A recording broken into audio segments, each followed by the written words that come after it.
Hi, Wednesday 7 o'clock class. This is your review lesson for June 3rd, Lesson 8-1. Our song this week, High C Warm-Up. Here's your play-along video. Metronome is set for 60 beats per minute. Hands in position. Left hand in bass C position with C, D, E, F, G. Right hand is going to move from middle C position up one octave to high C and be on C, D, E, F, G. All right, I'm going to count to 4 and we begin together. 1, 2, 3, 4.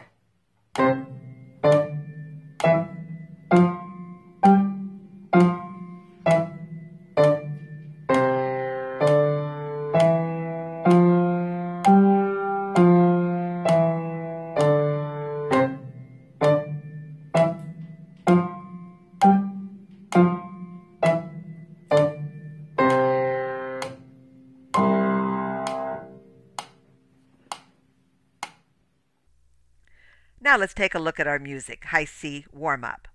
The first thing you notice is that we're going to play at 3 different tempos, Adagio, Andante, and Allegro. And beside each one, there's a quarter note equals a number. That is a metronome marking. A metronome is a way of keeping a steady beat. For example, in Adagio, we're going to set it for 60. The metronome will click 60 times in 1 minute. 60 beats per minute, or BPM. For Andante, we're going to set our metronome at 76 beats per minute. And on Allegro, we're going to set our metronome for 102 beats per minute. Most of you have seen this gizmo sitting on my piano. This is my metronome. This one is very, very old. It's over 60 years old. It's the one that I had when I was a student, long time ago. Now, we can slide this little weight up and down, and that's what makes it go faster or slower. For example, if I put it right here on 60, it is going to click 60 times per minute. And that would mean it would beat 1 time every second. That would be Adagio. Now, if I were to take it down, and I can put it down to, say, let's go to about 76. 76 would be a good Andante tempo. 76 beats per minute. Andante. If I were to take it down to about 108, 108 would be a good Allegro tempo. Allegro goes a little bit faster. Of course, you're really going to be crazy about it. We can do some vivace down here at around 200. That goes very fast. So that's a metronome. Now, your keyboards also have a metronome. On my keyboard, I have a metronome button right here. It'll turn on my metronome. If I want to change the tempo, I push this button, and then I either can go make it slower here, or I can make it faster here. But every keyboard's different, so it's not always easy to tell you how to set the metronome for your keyboard. But let me show you a really easy way that we can all have a metronome. If I just open Google on my phone and say metronome, up pops a metronome that I can adjust at any speed that I want and turn it on, and it'll click for me.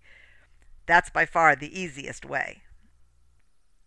Now let's take a look at our music and see what else we see. We do see it's 4/4 time, 4 beats in a measure, and we notice we have 2 measures of staccato notes and then 2 measures of legato. And then on the second line, 2 measures of staccato, and then we end on a treble C and a bass clef C. And then we have another treble and bass clef C, but there's a note over them. One says 8VA, and on the bottom it says 8VB. Let me explain. We all know middle C, which is right in the middle of the keyboard. And you also know bass C, which is down 1 octave from middle C. And you know treble C, which is up 1 octave from middle C. But what if you want to play a C that's even an octave further out? There's a couple of ways you could write it, but one way would be to add an 8VA on treble C to go 1 octave higher, or to put an 8VB under bass C to go 1 octave lower. And that's exactly what you're going to do in this song. Your last 2 notes on this song are those C's that are out 1 octave further. Now come on, that's pretty cool that you can play all those C's on the piano. Now let's take a look at your homework. Your job is to draw C, D, E, F, and G in that high position 3 times, and you're done. Here's your practice guide for the week. New song to play, high C warm-up. Songs to review, cuckoo, and C scale in block chords. Theory, draw high C position. And most importantly, be preparing for recital on June 27th. And I hope you're checking off the days you practice on your practice chart so you'll get that coupon when it's complete. All right, that's all for today. Good job.